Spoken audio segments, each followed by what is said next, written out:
사무엘하 21장 10절 말씀입니다. 제가 봉독해 드리도록 하겠습니다.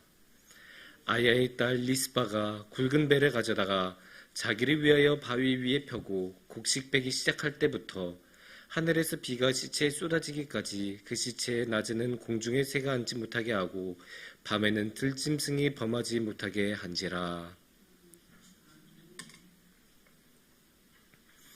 사랑하는 성도님들, 사랑에는 다양한 의미가 있죠. 그래서 사랑에는 너무나 다양한 의미가 있고 다양한 쓰임새가 있다 보니 정작 사랑이 무엇인지 정확하게 말하는 게 어려울 정도입니다. 우리가 사랑하면 가장 대표적으로 떠오르는 것은 가족의 사랑, 부모님의 사랑일 것입니다. 부모님의 사랑은 어떻습니까? 무조건적이죠. 자녀가 조금 잘못한 일, 조금이 아니고 큰 잘못한 일이 있더라도 일단은 품어주고 어떻게든 같이 끌고 가려는 게 부모님의 사랑, 가족 간의 사랑입니다. 그렇게 가족 간의 사랑이라는 그런 아름답고 끈끈한 사랑도 있는 반면에 굉장히 뭐라고 말할까요? 계산적인 사랑도 있습니다. 어떤 사랑일까요? 자본주의적인 사랑이라고 말을 할 수가 있습니다. 대표적으로 우리가 114를 걸어보면 알 수 있습니다. 사랑합니다, 고객님. 정말로 정확한 조건과 정확한 용리를 가지고 있는 게 이 자본주의적인 사랑입니다. 그런데 이 끈끈한 가족 간의 사랑과 이 어떻게 말하면 아주 쿨한 이 자본주의적인 사랑의 한 중간 정도에 있는 사랑을 우리가 또 하나 말을 할 수가 있을 겁니다. 그거는 아마 연예인을 향한 사랑이라고 할 수 있을 것 같습니다. 우리가 그런 말 많이 하잖아요. 이제 연예인들의 팬들의 사랑을 통해서 제가 여기 이렇게 서 있습니다.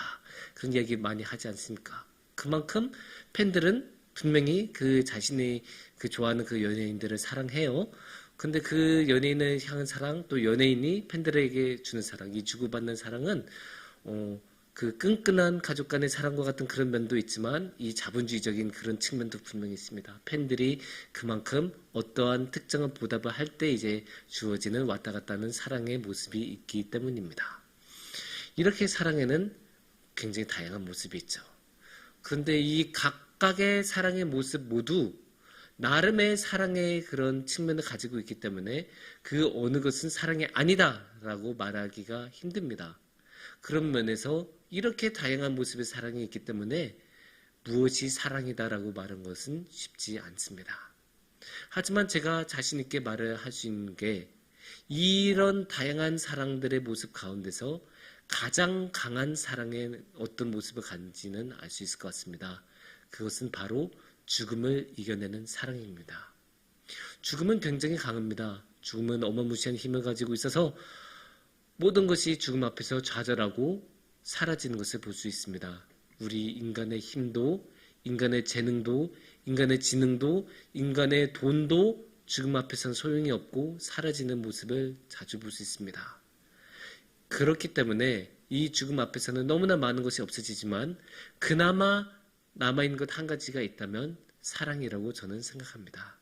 그렇기 때문에 이 죽음을 이겨내는 사랑이야말로 사랑이 가지고 있는 가장 강력한 모습이고 그런 사랑이야말로 가장 강한 사랑이라고 말을 할 수 있을 것입니다. 그런데 성경에는 이렇게 죽음을 이겨내는 사랑에 관해서 아주 많은 이야기를 나누고 있습니다. 그래서 오늘 이 시간에는 이 죽음을 이겨내는 사랑에 대해서 오늘의 말씀을 통해 함께 나누는 시간을 갖도록 하겠습니다. 오늘의 말씀은 사무엘하 21장 말씀입니다. 그런데 이 10절 말씀만 보면 좀 이해하기가 좀 어려울 수 있습니다. 그래서 이 10절 말씀을 앞뒤로 하는 그런 말씀을 같이 보면 좋은데 특히 이 21장의 1절부터 14절은 하나의 이야기 묶음이기 때문에 같이 보면 좋습니다. 특히 1절은 이 이야기의 서론적인 역할을 합니다. 그래서 우리가 1절을 함께 보시면 이렇게 나옵니다. 다윗의 시대에 해를 거듭하여 3년 기근이 있으므로 다윗이 여호와 앞에 간구하며 여호와께서 이르시되 이는 사울과 피를 흘린 그의 집으로 말미암음이니 그가 기브온 사람을 죽였음이니라 하시니라. 지금 어느 시대라고 하고 있습니까? 다윗의 시대라고 하고 있습니다. 다윗이 왕으로 통치하던 시절이에요. 이게 정확히 다윗의 통치 시절 언제인지는 모르지만 아마도 다윗 통치 시절의 초기라고 대부분 많이 이야기를 합니다. 이 초기 시절에 무엇이 있었냐? 오늘의 말씀, 이 1절 말씀을 보면 기근이 있었다고 합니다. 기근은 항상 있을 수 있죠. 기근 당연히 뭐 가뭄 있을 수 있지 않습니까? 근데 이 가뭄이 3년이 지속이 되면 이거는 문제가 돼요. 왜냐? 당연히 기근이 오래되면 농사가 힘들고, 농사가 힘들면 식량 수급이 힘들고, 식량 수급이 힘들어지면 사람들이 먹을 게 없어지니까 국가적인 위기가 찾아옵니다. 이런 국가적인 위기를 쉽게 말해서 이스라엘이 맞이하고 있는 거예요. 그러니까 당연히 다윗은 이스라엘의 왕으로서 이 문제를 해결해야 되고, 이 문제를 해결하기 위해 하나님께 나아갑니다. 하나님 도와주세요. 우리가 이렇게 기근이 심해서 살아가기 너무 힘듭니다. 어떻게 안 되겠습니까? 하나님 앞에 나아가니까 하나님께서 힌트를 주세요. 그건 다 사울 때문이다. 사울이 기브온 사람들을 죽였기 때문이다. 피를 흘렸다. 쉽게 말해서 기브온 사람들을 죽였다. 그 이야기를 하나님께서 알려주십니다. 근데 여기서 좀 의아해하실 수는 있어요. 기브온 사람들은 어떤 사람들이에요? 이스라엘 사람들이 아니에요. 이방 사람들이에요. 근데 사실 성경 보면 이스라엘 외 민족에겐 그렇게 많은 애정을 갖지 않습니다. 특히 어떨 때는 심지어 그 이방 사람들을 말살하라고 하는 그런 경우도 많이 있습니다. 그렇기 때문에 이 말씀이 의아할 수 있어요. 왜 저 이방 민족에게 저렇게 관심을 갖지? 왜 저 이방 민족을 죽인 게 문제가 되지? 그거는 여호수아 9장을 봐야 합니다. 특히 여호수아 9장 15절을 보시면 이렇게 말씀하고 계십니다. 여호수아가 곧 그들과 화친하여 그들을 살리리라는 조약을 맺고 회중 족장들이 그들에게 맹세하였더라. 여기서 그들은 기브온 사람들이에요. 그러니까 여호수아가 이스라엘의 민족의 대표로서 이 기브온 사람들하고 조약을 맺었어요.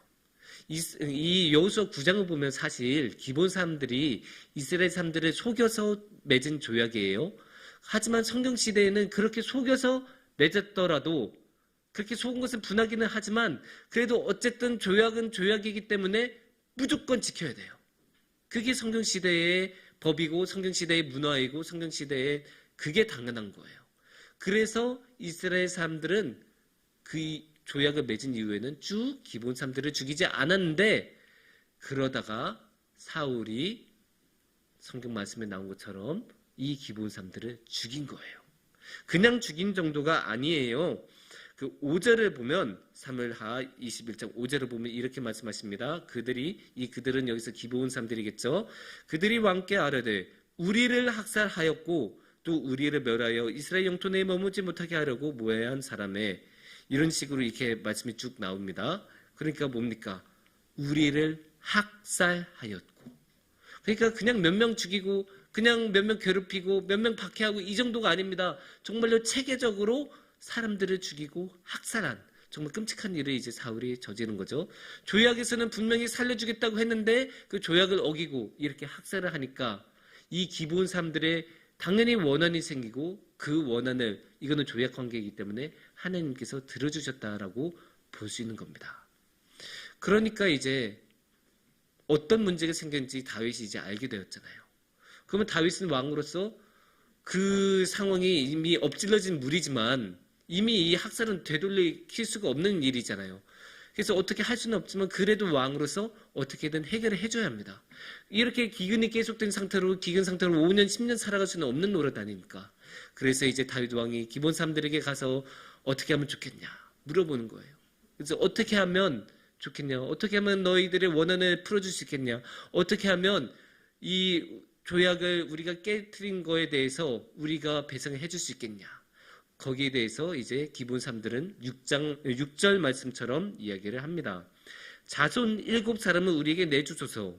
여호와께서 택하신 사울의 고을 기브아에서 우리가 그들의 여호와 앞에서 목매어 달겠나이다 하니 왕이 이르되 내가 내주리라 하니라. 그러니까 기브온 사람들은 자손 7. 여기서 자손 7은 사울 왕의 자손 7명이에요. 7명을 우리에게 내어줘서 그들을 사형시키게 하면 그러면 없던 걸로 하겠다. 그러면 더 이상 우리가 원한을 갖지 않겠다. 그 원한이 다 풀린 걸로 하겠다. 그렇게 이야기를 합니다.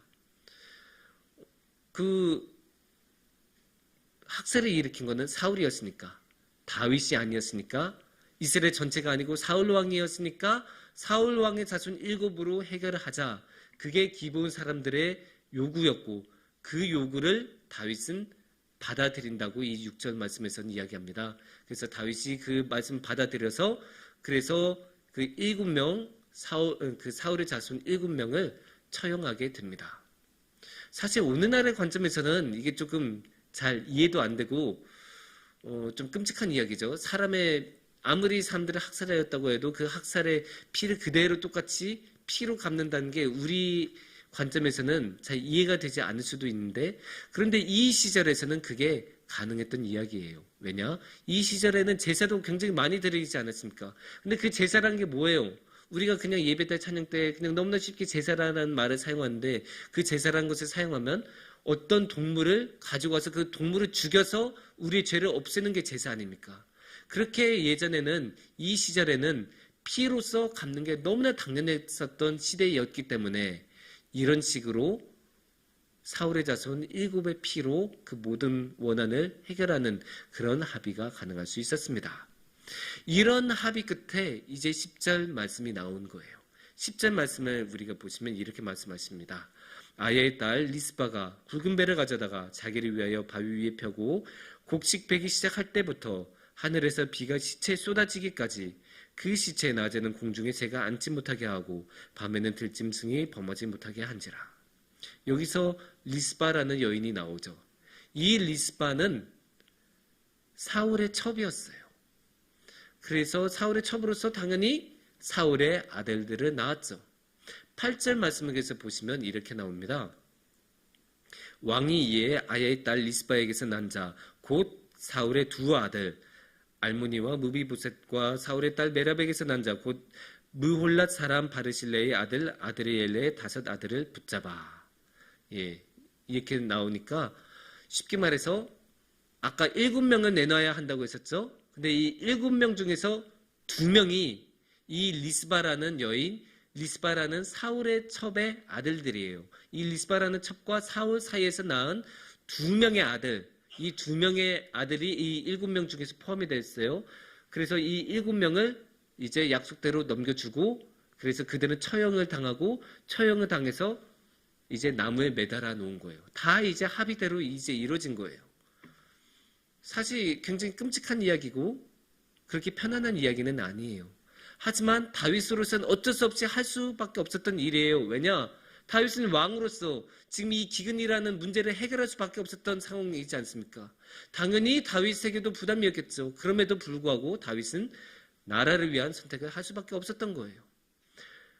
이 기브온 사람들의 입장에서는 그들의 관점에서는 또 다를 거예요. 왜냐? 기브온 사람들은 학살을 당했던 사람들이기 때문에 이 학살자의 후손들을 죽이는 것으로 인해 정의가 이루어졌다고 생각할 것이고, 이제 우리가 그 피를 되갚아 주었다고 생각하면서 그래야 그들의 원한도 피눈물도 해결이 됐을 것입니다.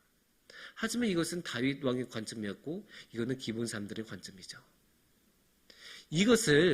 이 사건을 어머니의 관점, 2 아들을 잃어버린 어머니의 관점으로 보면 어떻게 되겠습니까?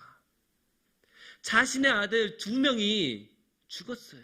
그냥 죽은 것도 아니고 처형을 당했어요. 그냥 처형을 당한 것도 아니고 나무 위에 매달려 있어요. 동서고금 어디서나 죽은 사람을 가장 쉽게 모욕하는 방법, 모욕하는 가장 대표적인 방법이 장례를 치러주지 않고 나무에 매달아서 높은 곳에 매달아서 모든 사람들이 보게 만드는 거예요. 이거는 동양이건 서양이건 어디서든 나타난 이야기예요. 중국 사도 보면 매달아서 시신 욕 보이는 이야기 너무 많이 나오고 서양 중세에서도 그런 이야기 너무 많이 나와요. 이게 시신을 모욕하는 가장 대표적이고 표준적인 방법이에요. 그 표준적인 방법을 당하는 것을 이 어머니가 지금 보고 있는 거예요. 그 어머니의 마음을 뭐라고 말할 수 있겠습니까? 자신의 아들이 죽은 것도 넘어서 그렇게 모욕을 당하고 있는 것을 뭐라고 표현할 수 있겠습니까? 그러니까 이 어머니는, 그러니까 이 리스바라는 여인은 10절처럼 행동을 하는 거예요. 10절을 우리가 다시 보시면 이렇게 말씀하고 있습니다. 아야의 딸 리스바가 굵은 배를 가져다가 자기를 위하여 바위 펴고 곡식 베기 시작할 때부터 하늘에서 비가 시체에 쏟아지기까지 그 시체에 낮에는 공중의 새가 앉지 못하게 하고 밤에는 들짐승이 범하지 못하게 한지라. 여기서 곡식 베기 시작할 때는 아마 보리를 추수하는 시기라고 보고 있어요. 그리고 시체가 비에 쏟아지는 그 시점이란 거는 우기를 뜻하는 말입니다. 그래서 이 보리 추수부터 우기를 치면 한 5개월, 6개월 정도의 시간이라고 보통 말을 합니다. 그렇게 5개월에서 6개월간 이 어머니는 매일 그 자리를 떠나지 않고 그 자리를 지키고 그 시신들을 지키고 있는 거예요. 왜? 차마 자신의 아들들이 들짐승이 먹이가 되는 것을 견딜 수가 없으니까. 새들이 날아와서 자신의 아들들을 쪼아먹은 것을 견딜 수가 없으니까, 참을 수가 없으니까 그 자리를 떠나지 못하는 거예요. 다른 이들은 다 작별하고 다른 이들은 다 일상으로 돌아가도 이 어머니만큼은 그럴 수가 없는 거예요. 작별할 수가 없는 거예요. 왜냐? 너무나 사랑하니까. 아직도 사랑하는 나의 아들이니까. 나의 사랑하는 아들이 저렇게 매달려 있는데 내가 어디를 가겠냐, 이런 마음인 거예요. 물론 이렇게 말할 사람도 있어요. 그게 무슨 소용이냐고. 아니, 이미 죽지 않았냐. 아니, 그냥 죽은 시체인데 뭐 어떻게 하겠냐. 우리도 이제 일상으로 돌아가고 우리도 살아가야지. 그렇게 말할 사람도 있을 거예요. 그게 무슨 소용이냐고 말할 사람도 분명히 있을 거예요. 하지만 그거는 어머니의 마음을 몰라서 하는 말이에요. 자신의 몸에 10달 동안 품으면서 키웠던 아이고, 그렇게 자신의 몸이 찢어져 가면서 그렇게 낳았던 아이인데, 그렇게 낳았던 아이, 그런 아이 2명이나 지금 저 나무에 매달려서 죽어가는데, 근데 그냥 갈 수 있어요? 잠이 옵니까? 밥이 넘어가겠어요? 어디를 가겠어요? 자신의 아들을 어떻게 떠나갈 수 있겠습니까? 그러니까 그 바위 위에 굵은 배를 깔고 아무리 비가 와도 밤이건 낮이건 떠나지 않고 그 자리에 있고, 모든 사람은 다 이제 집으로 돌아가도 자신만큼은, 그 어머니만큼은 작별할 수가 없는 것입니다.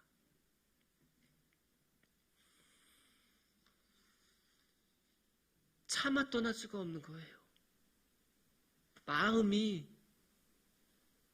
불이 타서 창자가 끊어지는 느낌이 들어서 도저히 어디를 갈 수가 없는 거예요. 그런데 이런 모습이 성경시대에만 있었을까요? 이런 모습은 그냥 고대시대니까 고대시대 특유한 그 시절의 문화였을까요? 아니에요. 오늘날의 모습에도 너무나 자주 볼 수 있어요. 예전에 정말 어떤 불행한 사고가 있었어요. 불행한 사고로 많은 어린아이들이 죽었어요. 근데 그렇게 어린아이들이 죽었을 때, 그런 사고가 일어나면 그 사고로 인해 이 아이들이 어떻게 죽은지 경찰 쪽에서는 이제 찾아야 되잖아요. 그래서 그 원인을 이제 찾아야 되는데, 규명을 해야 되는데, 그 규명을 하려면 사실 시신을 부검을 해야 되거든요. 부검을 해야 정확하게 이 사고 이전에 죽은 건지 아니면 다른 원인으로 인해서 죽은지 명확하게 밝힐 수 있는 거거든요. 하지만 그렇게 많은 아이들이 10명, 20명이 되는 아이들이 죽었어도 그 부모 중에 어느 한 명도 부검에 동의하지 않았어요. 차마 한 번 죽은 아이를 다시 한 번 죽일 수 없다고, 그렇게 고통스럽게 죽은 아이를 다시 한 번 그렇게 고통스럽게 할 수는 없다고, 어느 누구도, 어떠한 부모도 거기에 동의하지 않았다고 해요.